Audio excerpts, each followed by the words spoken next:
Hey everyone, welcome back to the Essentials channel. Today we'll be touching about the project review on the SEN. Will it be Zen with profits or Sian?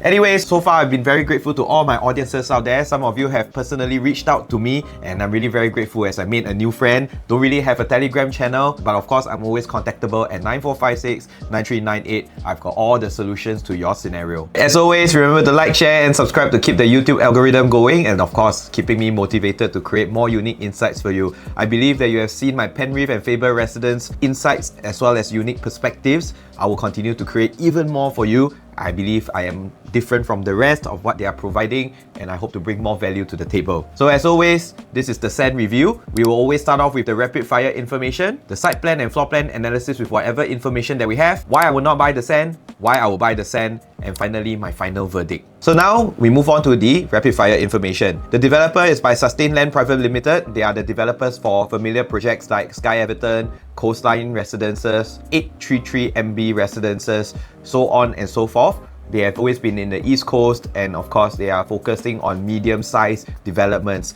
They have always been creating layouts like the dumbbell layouts, very efficient spaces even before the GFA harmonization was created. In terms of quality wise, I would think that they will give about medium to high quality in between those range depending on the scale of the development as well as the size of the land. So far they have been very consistent, not much complaints, but if you are expecting like super top-notch quality finishings, then maybe Sustain Land, it may not be what you are expecting, just like how maybe the bigger developers are going for, but otherwise it is a consistent developer that has not much complaints at all and they go for pretty good lands, I must say, whether is it in the East Coast region or for today it is the SEN, and they have actually gone in with quite a good first movers advantage and we'll deep dive into that later. Next, of course, this is in District 21 with 347 units, 99 years leasehold commencing on 20 Jan 2025, sitting on a site area of 207,157 square feet of land. That is actually a very big plot of land. That's of course as close to how Nava Grove is,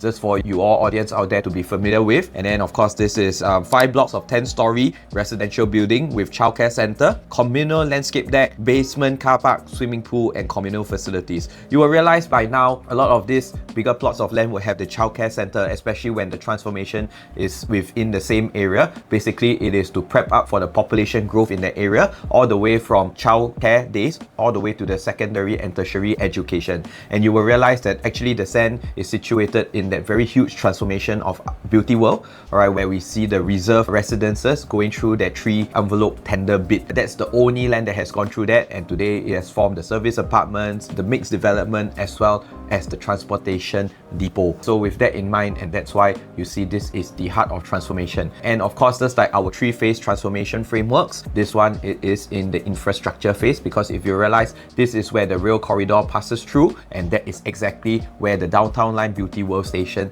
is situated at. So number of car park lots, 347 residential car parks. It is a 1:1 provision with 4 accessible parking, 1 motorcycle lot and 10 EV lots with 60 bicycle lots. Childcare will get 2 car park lots and 1 motorcycle lot. The expected TOP is in Q2 2029. Before we move on to the site plan and floor plan analysis, these are a few artist impressions for you to get a good glimpse of how the SEN actually looks like.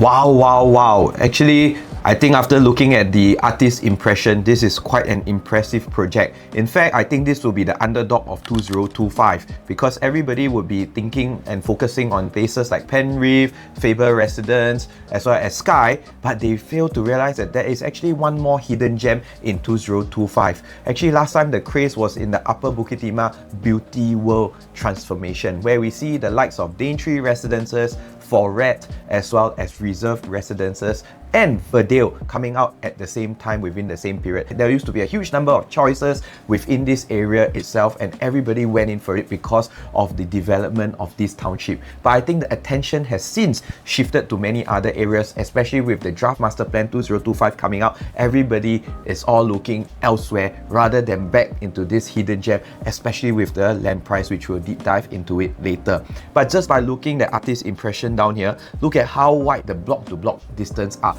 And that's the beauty of our URA policies today that focuses a lot on livability. Exactly, this is the one that is 12 stories, the highest compared to anybody else in that area within the same vicinity, except reserve residences. But just look at the livability. You can totally imagine families coming in here to stay. It's not too dense, all right, and too tight, just like how maybe Foret or Daintree actually map out their site plan. So I love the block to block distance, and this is where we deep dive into the site plan analysis. And we look at here, this is exactly the site plan summary. We have blocks 222, 224 and 226 facing the Old Jurong Road, which overlooks the Bukit Batok Nature Park. And then we have 230 and block 228 that looks downwards towards the direction of Verdale.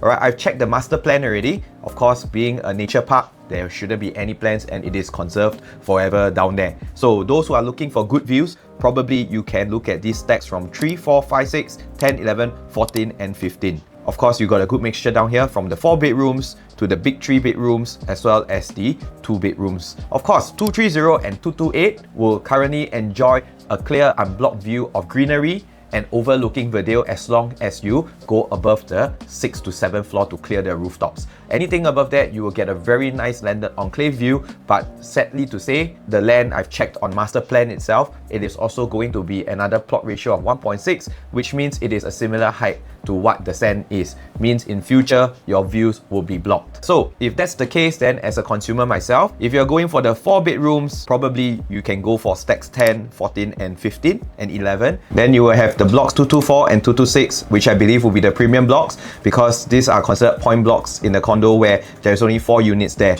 Alright, mainly the big 3 plus study units as well as the 4 bedrooms. Now we move on to the unit distribution. For 1 bedrooms, we'll have 10 units. 2 bedroom 110, 2 bedroom plus study 57 units, 3 bedroom 90 units, 3 bedroom plus study, which is the premium, 40 units, 4 bedroom plus study 40 units. So we have about 50% in 1 and 2 bedrooms, the other remaining 50% which is in the 3 and 4 bedrooms. So now we deep dive into the site plan. So with the site plan itself, you can see how far the block to block distances are.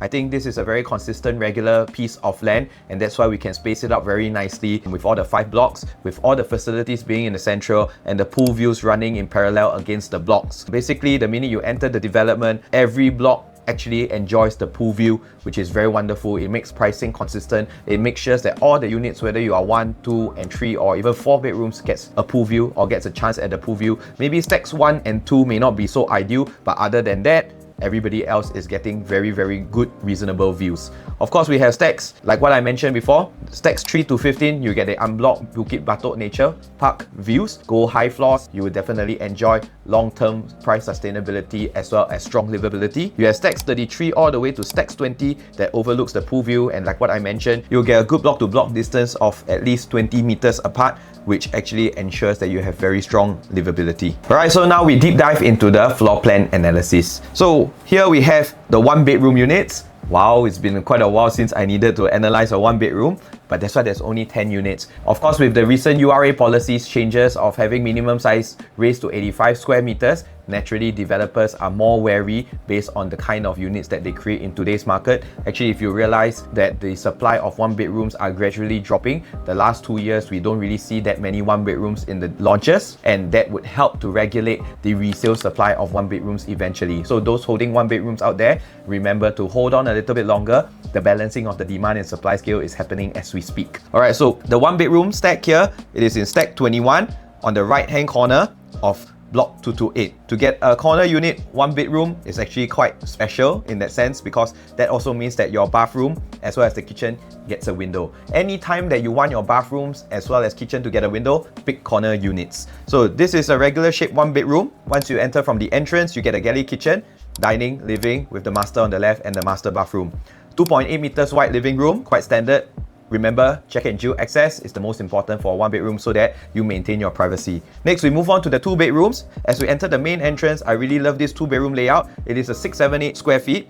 This is located in stacks 5, 6, 31, 32, 22. So mainly, 3 of the stacks faces the Verdale direction, 2 stacks faces the Bukit Batok Nature Park.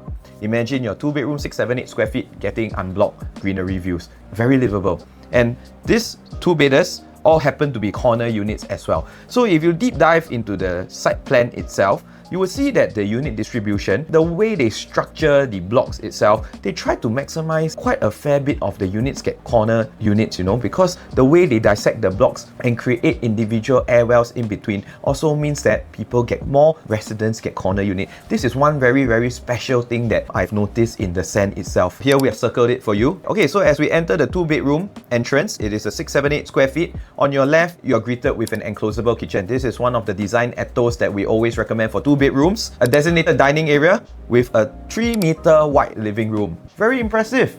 3-meter wide living room, very livable. Moving forward, this is a traditional layout with the 2 bedrooms running in parallel to the 2 bathrooms. Most efficient usage of space, and then of course, you get your balcony. Like what I always mentioned before, SL Capital or SL Sustained Land has always been creating such layouts already. If you look back at their past layouts like coastline residences, just at that time, it wasn't harmonized. But now, it's harmonized. So they have an even better usage of space, just deliver more quantum value to you. Next, we move on to type B2, 678 square feet as well. This is an alternate variation of the 2 bedrooms that we just see. This one doesn't have the enclosed kitchen. In fact, this is the open concept kitchen. As we enter from the main entrance, you are greeted by that long foyer area before turning into the kitchen. You get an L-shaped kitchen with the dining intercepting the kitchen space. From there, you get your living room of 3 meters wide, and then we move on to the left where the 2 bedrooms running in parallel to the 2 bathrooms. To me, this one itself, not sure where went wrong. I see the reason why they have to do that because they fall mainly in stack 1, 27 and 26, where they are in between units. They are not corner units like how we see in stacks 5 and stacks 6. So in a way, they kind of sacrifice a little bit, but they give you good views or get pool views. So in a way, it really depends on your family needs, whether you prefer the pool view or the enclosed kitchen. Otherwise, everything else is the same, but I do feel that the foyer is a bit of a wasted space, but they have no choice because the way they structure the unit distribution on the site plan. Next, we move on to another variation of the 2 bedrooms, which is the 732 square feet type B3. They are mainly stack 2, stack 28 and stack 25. Again, all of these 2 bedrooms for this type gets the corner unit. So as we enter the main entrance, a little bit of foyer space to maintain your privacy as well as your shoe storage solutions. Get an enclosed kitchen, get a window there as well. A designated dining area which you can actually rotate the table orientation, maybe to fit more packs. And then of course, a good 3-meter wide living room. Notice how their balcony, they shrink in terms of the width from 3 meters to 2.5 meters. I think that itself, you may or may not like it. Some like the perimeter and the walls of the balcony to be in line with the walls of the living room. But for this itself, you get a little bit of a reduction there. If you're not a balcony lover like myself, to me, this is even better. But if you like the width of the whole living room running in parallel to enjoy that kind of panoramic views, then you may have to make a little bit of a sacrifice down here. To me, not detrimental at all. Next, this is a traditional layout. So you get the 2 bathrooms running in parallel to the 2 bedrooms. I think quite efficient as what we see here. In fact, they try to reduce the corridor space as much as possible by putting the space into the master bedroom just to get you a little bit more privacy. Next, we have another variation of 2 bedrooms. Remember, the 2 bedrooms, we have about 100 units here. So type B4, 764 square feet. This is a dumbbell layout. They are mainly in stacks 8, 34 and 19. As we enter from the main entrance, you get the galley kitchen, followed by a little study space on the left. In fact, that study space is very sizable. It's 2.5 meters times 2.2 meters. In fact, a single bed or super single can actually go in. So this can double up as a storage or a helper's room. Next, we move on to the dining as well as the living. You realize that all the 2 bedrooms, they give you 3 meters, even the 1 bedrooms as well. This is something that is very impressive because what I'm very used to is 2.8 meters wide living rooms. Of course, then we break out into the 2 bedrooms on the left and right. Both can actually become junior suites, and what I really love about this dumbbell layout is how they merge the space and combine the space from the bedroom 2 to the bathroom 2 as well as the study.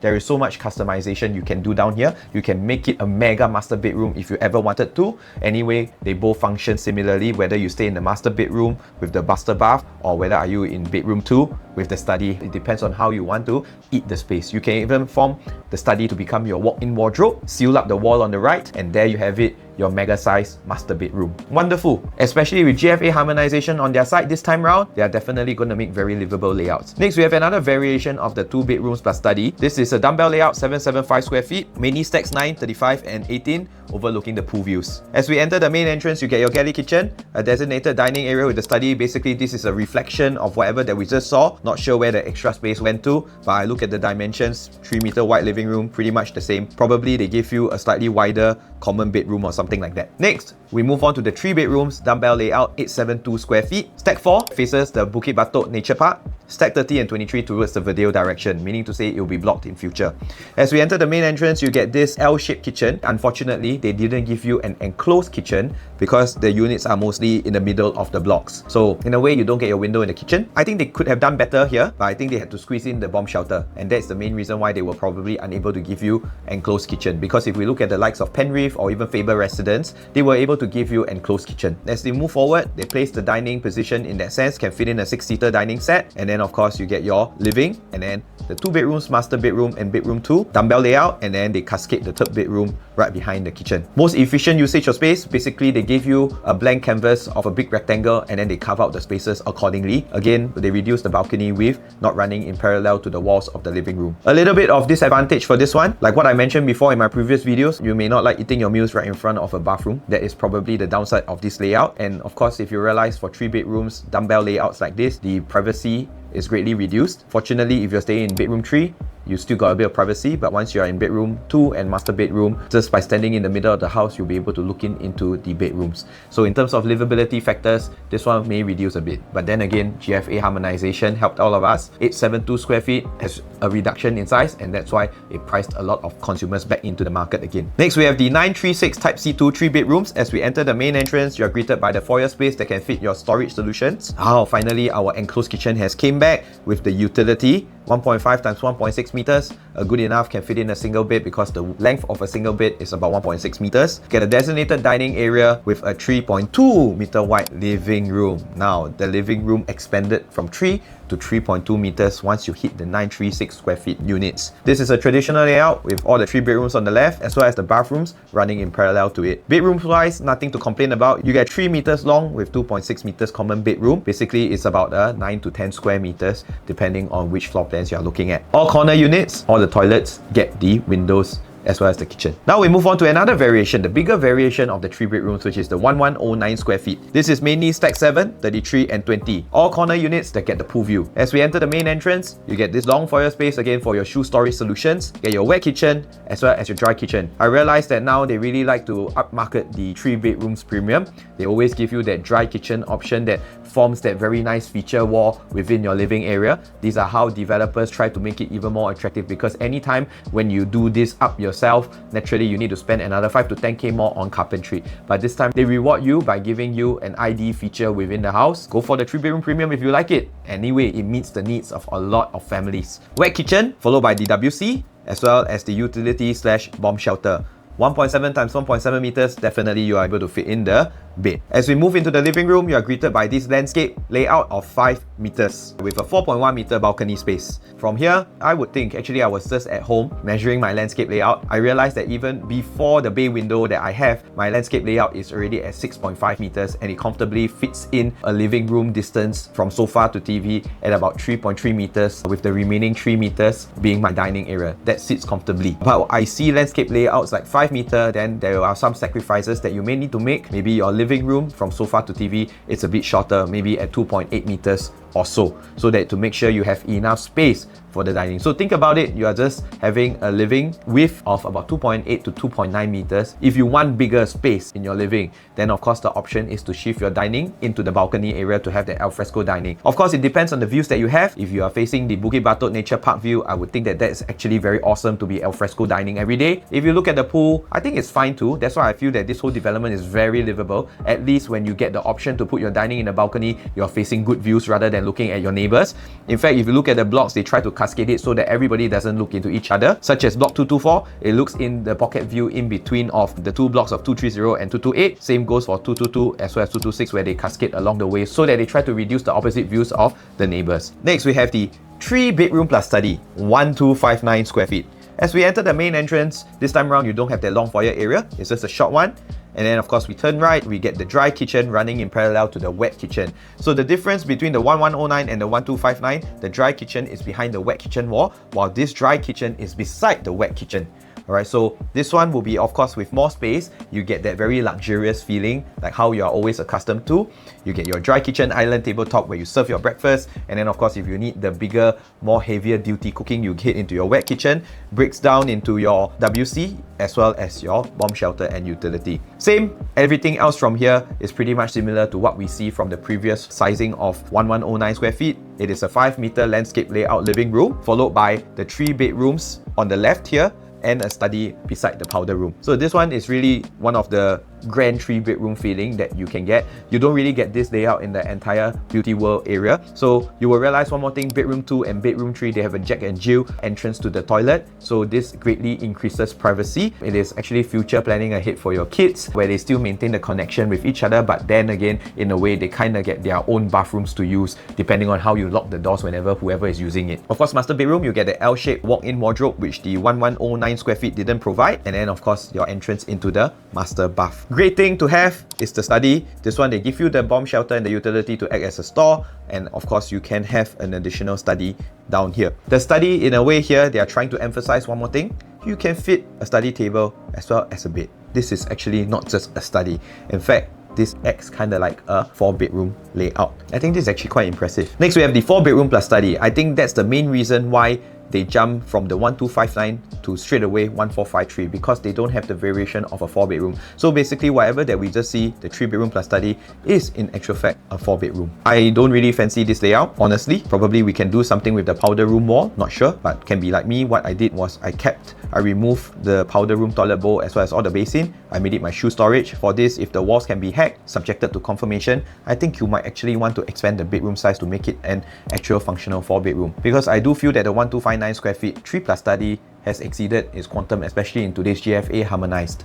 We see Penrith and everybody else, the 12 something square feet is actually an actual 4-bedroom where they can actually fit in the bed. So this may actually be quite a detrimental layout if you must ask me. But of course, there will always be a need for this 3-bedroom plus study. It's not so bad like how I mentioned it to be, but I do wish that this bedroom size is actually a 4-bedroom. Do away with the powder. I don't really need that. This is not a CCR development. So we move on to 4-bedroom plus study, 1453 square feet, type D1. These are in 2 stacks, mainly in stacks 13 and 16. Entering from the main entrance, you are greeted with that dry kitchen running in parallel with the wet kitchen. Basically, it's the same as the 3 plus study layout that we just saw. And then of course, you get the landscape layout at 5.8 meters. But at least now, we can really fit in a good sofa to wall distance. At least we can use about 3.5 meters in it, and then we leave the remaining 2.5 meters for your dining area. I think that's a squeeze already, but at least you can really enjoy the landscape layout advantages. Good thing, I really love these 4 bedrooms. I think based on what I understand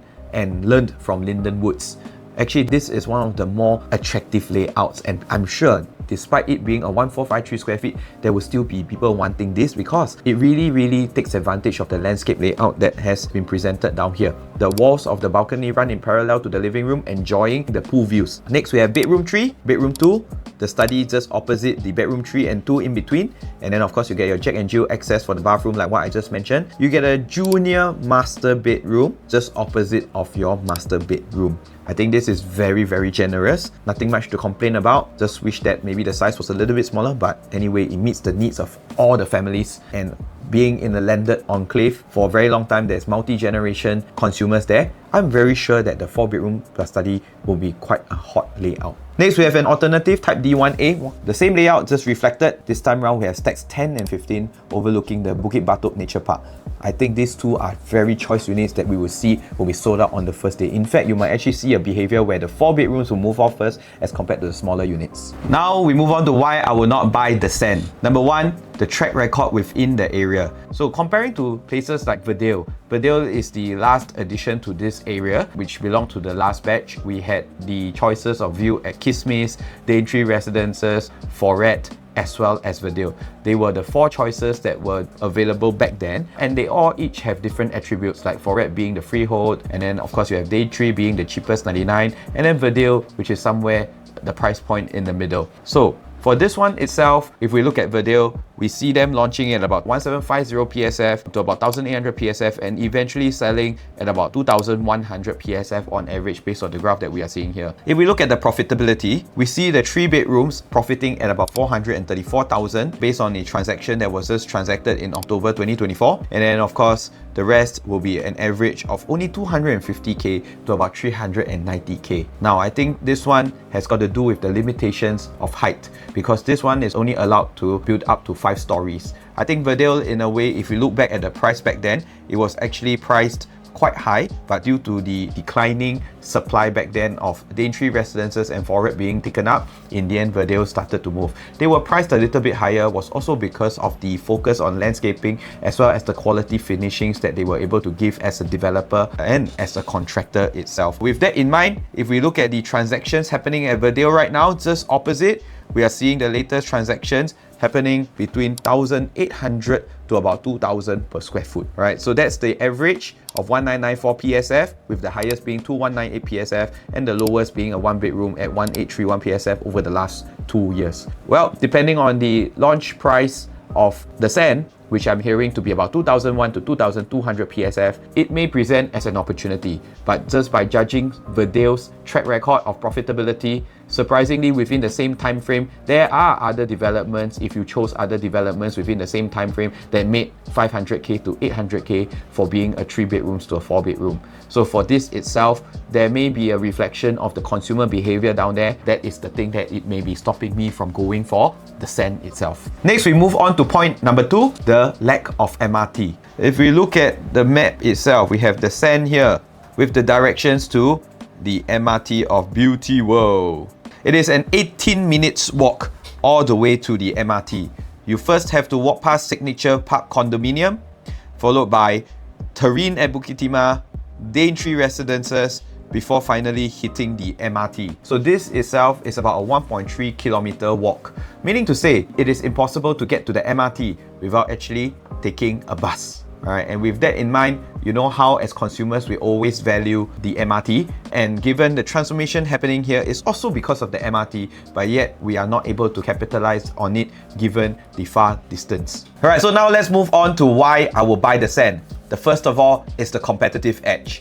Based on the choices that were available back then in the year 2020, where we have the Verdale, Daintree, View at Kismis, as well as Forest at Bukit Timah, you will realize that all of them actually fall under the plot ratio of 1.4. So here we have, this is the Verdale.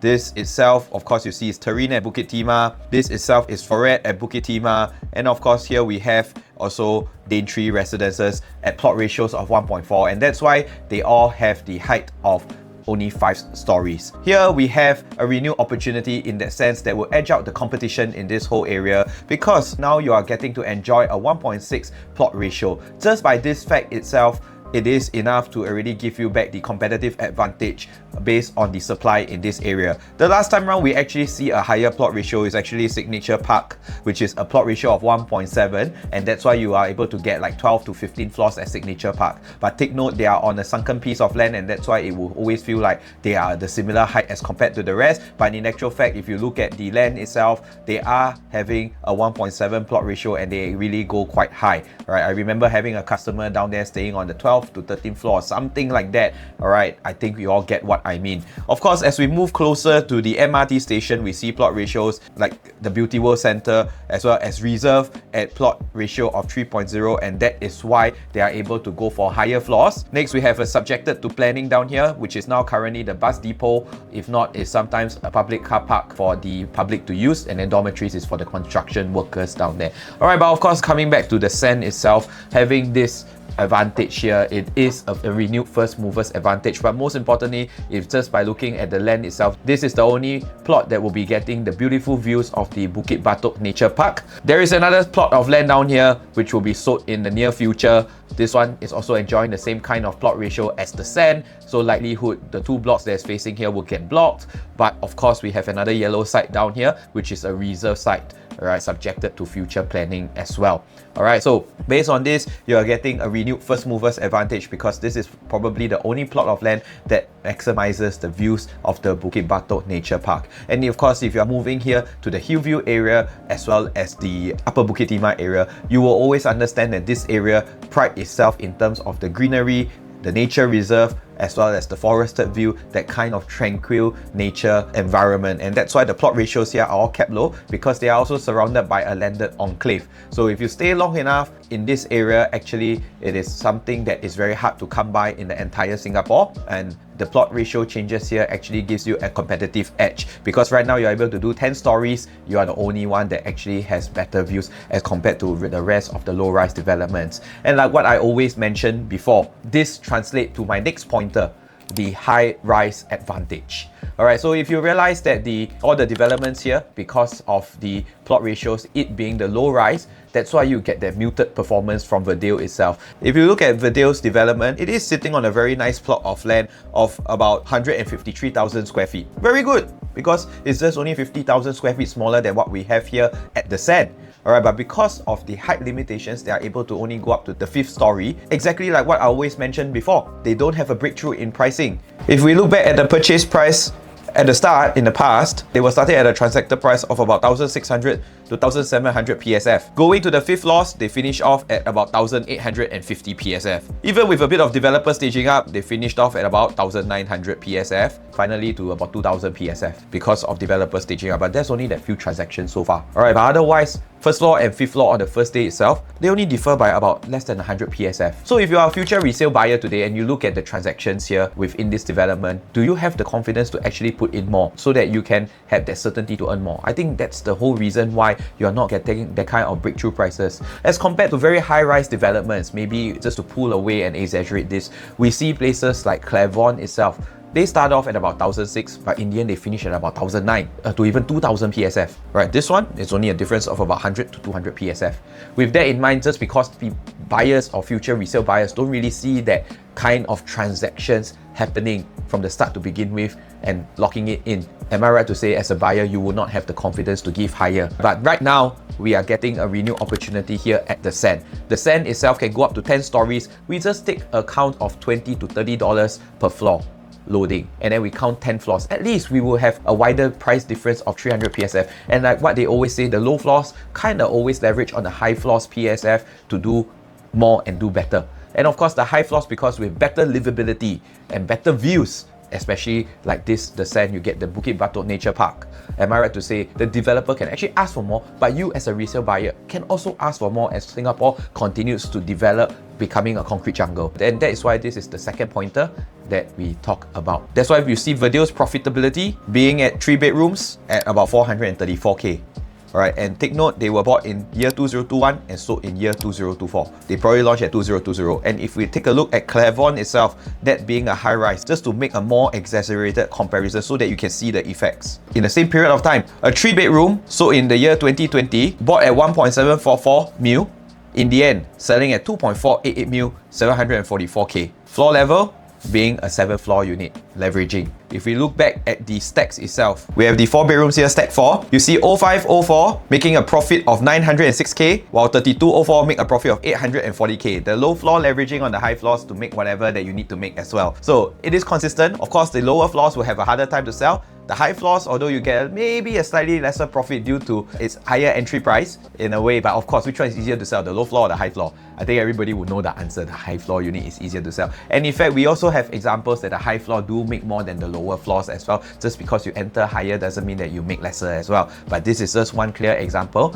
how the low floor actually leverages on the high floor given the high rise advantage. So this is the second pointer why I will buy the SEN, because in a way you get better views, you get better leveraging, but most importantly, the change in plot ratio that gives the SEN this competitive advantage. Number 3, why I will buy the SEN is also because of the heightened livability, and this is the first project that will experience all of these URA improvements. First of all, we have in 2018 a new URA policies that indicates that the average minimum size must be increased from 70 to 85 square meters. Now that is the one that ensures, don't you realize, all the point blocks coming out in the new developments, because with the plot ratio being allocated as well as the land size, with this minimum average size increased to 85 square meters, it means that it reduced the density of the development. You will realize that Daintree is a land sold in 2017, followed by Verdale is a land that is sold in 2018, meaning to say they are just nice falling just before this URA improvement policy. And if you look at the site plan of Verdale itself, you can see how dense this site is actually. You will see that just based on the pool itself, within quite a similar land size to actually the SEN, or slightly smaller than the SEN, you will realize how much more densely populated this land is. Alright, in a way, the facilities are smaller, but yet you have a higher population using the facilities. In a way, can you see there is a little bit of overcrowding happening down here? You will realize based on the Daintree Residences site plan itself, it is very densely populated, very close to each other. Basically, there is no gaps between each block as the developer tries to maximize the entire land. Facilities are kept too small. In fact, if you look at the number of breakdown of unit distribution, you will realize actually the facilities is not enough to go around given the higher population and density that we see in this piece of land. Same goes for the Foret itself. If we look at Foret at Bukit Timah, although this is a freehold land, alright, the TOP is 2024. It was launched at the same period of time as Daintree Residences with just 1 to 2 years apart. The land sold itself also did not fall under that policy improvement. And if you look at their site plan itself, how dense is this? Almost every row, there is so many units with only just 2 vertical pools or 2 to 3 lap pools to cater to this entire population. That is exactly why. Imagine if they applied the new URA policies, definitely there will be more block to block distance, more gaps in between, and more prime blocks so that everybody gets better views in a way. And that's why if you look at the SEN itself, the site plan that we have seen down here, can users see by this artist's impression how majestic each point block looks? Don't you realize how much more livability this contributes to families? And exactly without that implementation of policies, they will not definitely be getting this kind of block to block distance. Naturally, I think there will be an additional 2 more blocks probably in the center or the sides just to squeeze in a little bit more population. But it's because of this policy in place ensures that livability is kept in check. Now we move on to another policy that has improved in 2023, where there is a minimum 20% of their dwelling units must be emphasizing on the 3 and 4 bedrooms above 70 square meters. And if you look at that, that's why we get our unit distribution of at least a 50% within the SEN itself catering to own stay units demand. If we just look at Foret itself, the unit distribution, you get 5 1-bedrooms, 71 1-bedrooms, 2 bedrooms of 165, 2 bedroom plus study of 149, followed by 3 bedrooms only having 147 units, 4 bedrooms only 59 units, 3 bedroom dual key which does not cater to homestay demand, as well as 8 units of 5 bedrooms. Meaning to say, here we have about 208 units catering to own stay demand, yet such a big growing population. Then of course there is another policy change that happened in 2023 where the minimum dwelling units must be above 70 square meters, must form 20% of the entire development. So if we look at Daintree Residence itself, which is in 2017, obviously and naturally this policy wasn't in place, and you look at the unit distribution down here, you will realize that anything that is 3 bedroom and 4 bedroom only constitutes about a total of 46 plus 9 plus 2, it is about 57 units out of 327 units. And that only translates to less than 20% of the development catering to homestay demand. Of course, we have as well Verdale, which is our direct competitor. You will have 88 units. So with that in mind, livability is greatly enhanced down here in the SEN itself, maximizing the block-to-block distance, reducing the density, but yet giving you the rightful amount of facilities for your family to enjoy. And that itself is the main reason why I will buy the SEN today. Next is always, of course, the entry price. And what makes this entry price possibly very competitive is also because of the land bid price itself. So if we look at the news of July 2024, we have 2 plots of land that was actually transacted on the same period of time, which is, of course, now already launched Canberra Crescent Residences, which was sold at 793 per square foot per plot ratio. And similarly, which is the SEN, the land site itself actually sold at about 841 per square foot per plot ratio. And of course, if you look at the launch price of Canberra Crescent Residences, we have the 1 bedrooms launching at 2151 PSF, the 2 bedrooms launching at 1911 PSF, the 3 bedroom launching at 1902 PSF, and the 4 bedroom launching at 1851 PSF. This is for Canberra Crescent Residence. Now, sharing a similar attribute, Alright, they also within the same area also experience this height plot ratio jump as well, because you're surrounded by water garden as well as Commodore, which was the same plot ratio of 1.4. And because Canberra Crescent had an improved plot ratio, they get that extra height breakthrough, and that is probably the competitive edge that they are experiencing there. Similarly, within the same period of time, you have another one which is sharing similar attributes, which is the SEN. So if we take that similar calculation and we apply it to SEN's land pricing, we will be probably projecting it for the 1 bedrooms to be launching at about 2,200 PSF. Right, the 2 bedrooms will be launching about 2,100 PSF. 3 bedrooms probably maybe slightly a little bit lower, 2017 to 2050 PSF, and the 4 bedroom possibly hitting 2,000 PSF and below. Alright, so based on my close sources, the numbers that we worked out are quite close, but it's just dependent on the developer's idea of profit margin. They may want to go in competitive so that to drive the hype and gain that kind of momentum. Like what I always mentioned in my previous videos before, momentum of the project is very, very important. Just like Bloomsbury, just nice, they bump into the Trump tariff war period, and then after that, the momentum of the development slowed down. But is it a bad product? Actually, if you see my Bloomsbury review, it's actually quite a good livable product that brings you first movers advantage. And it's true enough, almost every week there's about 5 to 7 units being sold in Bloomsbury, but it's just nice timing of the project itself plays a part. Alright, so I think of course, given the developer itself, Sustain Land, a medium-sized developer, I'm sure they want the momentum to kick off. Maybe they may drive hype to that. But let's not leave it to speculation. Here we have a graph of the OCR new sales transaction until July 2025. You will realize that the average OCR new launch prices are already going at 227.8 PSF to even 2285 PSF 1 month before. This is the average OCR new launch pricing. If you are able to get the SEN possibly lower than 2,100 PSF, I think you are already a 200 PSF safety net price gap that ensures your future exit strategy. If we look at the past transactions of nearby developments like Daintree Residences, the resale itself is already transacting at 2125 PSF with an average of 2063 PSF. You get a few more transactions happening at 2095 PSF. Even the 3 bedrooms are the ones that clock in the above 2,000 per square foot Daintree residence. And mind you, these are developments that hasn't gone through the improvement of URA policies yet. Next, we have another example, which is View at Kismis. Being a boutique development itself, you get an average PSF over the last 2 years of 2056 PSF, with the lowest being at 1883 and the highest being at 2247 PSF, probably being the 4 bedroom because of the need, right, to have a 4 bedrooms and for their own stay. And if you look at the latest transaction at 1st July 2025, you will actually get a transaction of 2,110 PSF for a 5 bedroom units. We also see a growing trend that the 4 and 5 bedrooms are clocking in higher PSF than the smaller units, probably again because of the low supply but high demand, and also the government ensuring that the people can afford this need by working on the income policies and cooling measures in place. Like what I explained before in my previous videos regarding the income GDP versus the property prices, where we are experiencing that kind of positive gap. People can really afford this need. And if the need is to buy a 4 and 5 bedroom, people will pay for it as long as it meets the needs of their families. And that's why we are starting to see a growing new trend in the new launches as well, where they price the PSF of 1 bedrooms to be lower than the bigger units PSF.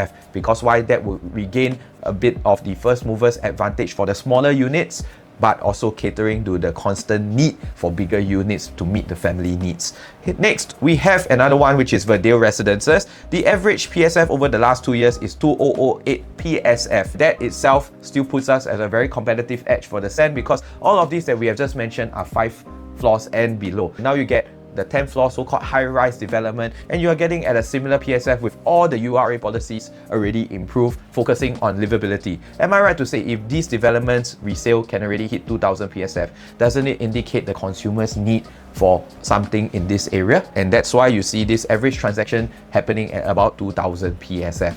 Now a resale and a new launch having the same PSF and yet went through all that kind of URA policies and GFA harmonized, what was supposed to have a higher PSF because of GFA harmonized is now having a lower PSF than the resales that hasn't gone through all of the URA policies improvement. Isn't this a renewed opportunity to be at the SEN itself? So basically, entry price is likely going to be very attractive at the SEN, bringing you back to 2022/2023 prices being similar to the current resales transaction as well. Here we have another, of course, development that is in a more prime Bukit Timah area, which is Mayfair Modern. It is a mid-scale development, definitely not a large-scale one. Similarly, it's about 7 stories high. And if you look at it, they have already been transacting at 2380 PSF with an average of about 2189 PSF. This forms another 300 PSF price gap as compared to the SEN, providing you additional safety margin. Now, of course, within the same area of transformation itself, we have the reserve, which is in the heart of the transformation itself.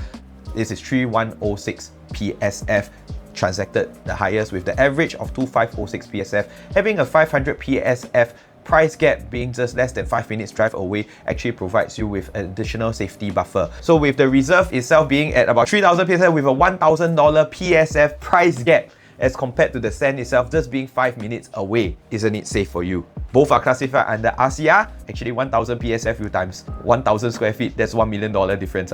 Can buy a car, can buy a Ferrari some more.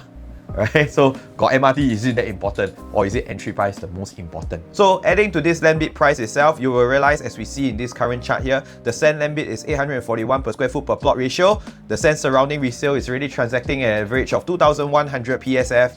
The OCR Woodlands Lentor has already been transacted at 22 PSF with a land bid of more than 900 PSF. Those are considered OCR, while here the SEN is considered as an RCR development. The current Beauty World Centre new launches like 8 at BT has already hit 28 per square foot, and even we see reserve residences transacting at 3000 per square foot. The Bukit Timah upcoming new launches in Turf City itself will likely cross about 3000 to even 3200 PSF. In a way, right now you are getting an RCR at OCR pricing in that sense. Isn't this a renewed opportunity for us to consider? And right now you eradicate all of the previous flaws and you get a higher floor breakthrough. This is the 4 reasons why I will actually buy the SEN. Alright, so now we move on to the final verdict of the SEN. I think if the SEN was to launch at about 2000 to even 2001, I won't be surprised that we will see something below the 2000 PSF range to drive the hype and attraction. Based on what I observed on recent developer pricing strategy and behavior, I won't be surprised that sustained land may actually do a marketing promotion of having to be able to be below 2000 per square foot, yet in an RCR region. Because here we have the price chart that compares the OCR, RCR and CCR new launches, the latest trend lines. We can see from here that based on September 2025, the OCR is at 2120 PSF, the RCR average pricing is at 2657 PSF, and the CCR is at 3283 PSF with all the recent launches that came out. If we look at it, this being categorized as an RCR development and coming out at 2000 PSF or 1900 PSF, it is an RCR below the average OCR new launch prices. Alright, in a way, entry price is about everything. About the MRT, and it does have its flaws of not being in an MRT, and that's why you will attribute that to lower price range. But am I right to say, in a way right now, you are already intercepting into an RCR developments region but yet at OCR prices? This makes up for that disadvantage in a way. And how many times have we seen developments without MRT making the most profits in Singapore, while those right beside the MRT or just above the MRT, because of the premium that you paid, end up not making just as much? Alright, so of course, you will always know that we have that few examples down here. We have riverfront residences that is not near an MRT, and definitely you need to take a bus to the Hougang MRT. With no mall inside, with no school inside. Alright, if we look at the profitability, because of it being the cheapest in the entire Singapore back then, 4 bedrooms make 921k, 5 bedrooms make 966k, another 4 bedroom make 740k. They make a range of 750k to about $1 million because of that need to cater to family needs. Next, we have Treasure at Tampines. Again, everybody was saying that it's a bit ulu and it does not have any MRT. No mall inside, no MRT inside. But if we look at the profitability again, the 5 bedrooms make a $1 million profit with an average of about 850 to 950k. The 4 bedrooms, generally they cross a 750 to a 1 mil growth. Now, if we look at Claiborne itself, also no MRT, or quite a distance, a similar distance, equidistant to what the SEN is. If we look at the profitability as well, again, the 4 bedrooms made 929k, 906k, as well as 847k, with the 5 bedrooms making 845k. This is the RCR, and of course today they are transacting at about 2200 PSF. Alright, but back then, if you look at it, they bought in at about 1400 PSF to 1500 PSF. Hey, basically actually Claiborne kind of like the same price as riverfront residences, kind of replicating the same story that we are looking at right now. Alright, similar city fringe property or central west property, but comparing to far north properties, look at this, what happened? So in a way, the SEN is also similarly replicating the same attributes, being closer to city, classified as an RCR category development, yet pricing as the same as OCR. So what about the MRT? It is the price gap and the safe entry price that matters more. And like what I said, being the cheapest in your category as well as even in the OCR category, you kind of set the lowest benchmark for people to afford. No choice. If you want to buy a 4 bedrooms in a resale, you got to choose the SEN. Alright, because I personally, the SEN set the benchmark for the 4 bedroom. You have no choice but to pay for this need. And in a way, that's where you get your profit. Because why? You already set the lowest benchmark for it. People minimally have to pay this much because of your low entry price. And of course, right now, to wrap it up, here is something that you can actually get your high-rise breakthrough. Like what I said, it's been many years since you last get a high-rise development in this area itself, apart from reserve residences. Very good to capitalize on the surrounding greenery view. There is no point where you have so much greenery but you don't have an high-rise to actually enjoy it, and now the SEN presents this unique opportunity for you to actually go for. I would feel, as a consumer myself, I would think that the big 3 bedrooms itself are the ones to go for. Though I may not like the 3 bedroom layout, which actually the study is supposed to fit additional bedroom there, but instead they gave a powder room, and then the size is about 1,200 square feet. I think that is a little bit oversized, but then again, it faces the forest views as well. So in a way, I would say that these are units that we probably see a hot pick on the launch day itself. Otherwise, livability has been heightened and enhanced here as compared to all the surrounding developments that we see. Basically, yes, there is a cluster or a little bit of an oversupply within the same area where we get the old developments such as Signature Park, Hareen and Bukit Timah. And then of course the 4 newer choices like Daintree, Foret, Verdale. In that sense, they are all a cluster competitions in their own attributes. The SEN itself will stand out on its own, right, with only 2 other future plots. In a way, you get the first mover's advantage and you know that there will be future plots driving.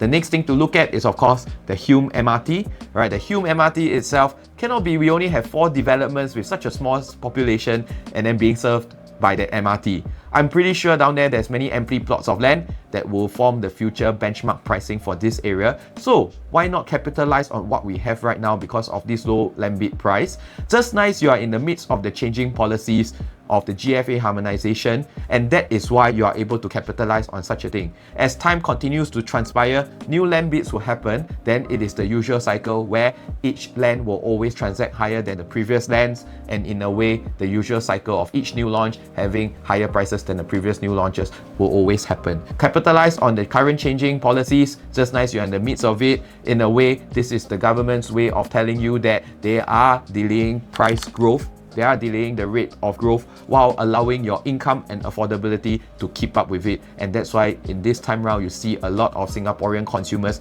being priced in and going for it. You thought that you are going to a wet market, but in actual fact, it is the government's magic and foresight of planning that is happening at this moment. So I hope you like my content so far. I've done my best to actually analyze the SEN itself with whatever limited knowledge and information that I have. I definitely feel that this is something that you can go for given the limited supply pipeline in terms of the mass market developments. Now you are still getting something in the RCR region at an OCR pricing. This is definitely something that you should not turn a blind eye to. Don't go for your holiday too early because this is the one that might be the underdog of 2025. If you like my content so far, remember to like, share and subscribe.